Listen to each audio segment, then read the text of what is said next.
So Fit Tip Friday number 4 is going to be about compound versus isolation lifts.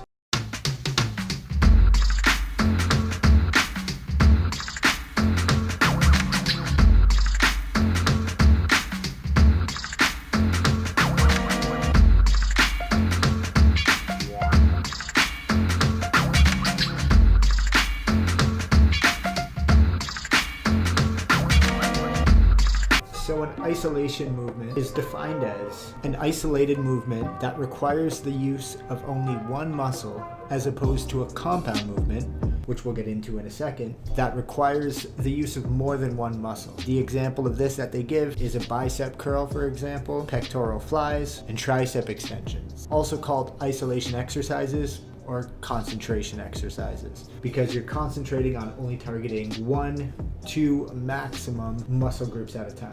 So you're gonna have your primary target as well as your secondary target. The secondary is usually there only to assist in the first muscle group and to make sure that it's not taking an overload. For example, if you're doing chest flies, you may feel your shoulders activating a little bit. Of course, you want to roll them back, but in the movement, you're still gonna feel it. That's because it's coming in secondarily, but it doesn't require as much as a compound movement, which is a multi-joint movement that works several muscles or muscle groups at one time. So the example that they give here is squats.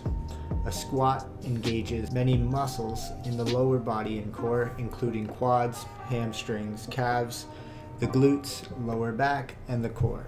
So that's a perfect example. Another one would be deadlifts. Another compound movement would be shoulder press. Basically, anytime that you're doing something that's incorporating a lot of different muscle groups, that's where you're going to fall into the compound category. Compound movements have also been described as the only movements that you necessarily need to do, because all the muscle groups are being targeted throughout these movements. Of course, it's not okay to just completely leave out your isolation movements. It's really good to help push to exhaustion and get you to where you want to be.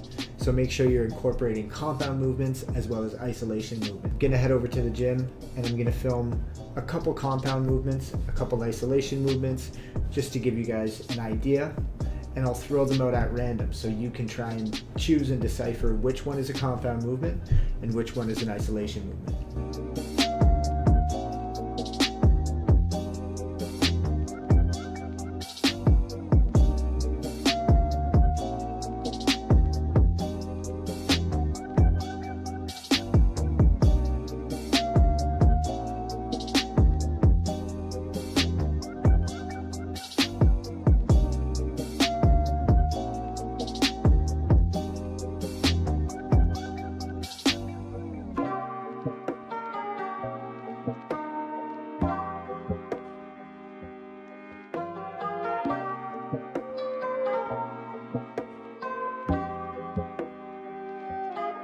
So I hope you learned something in this video.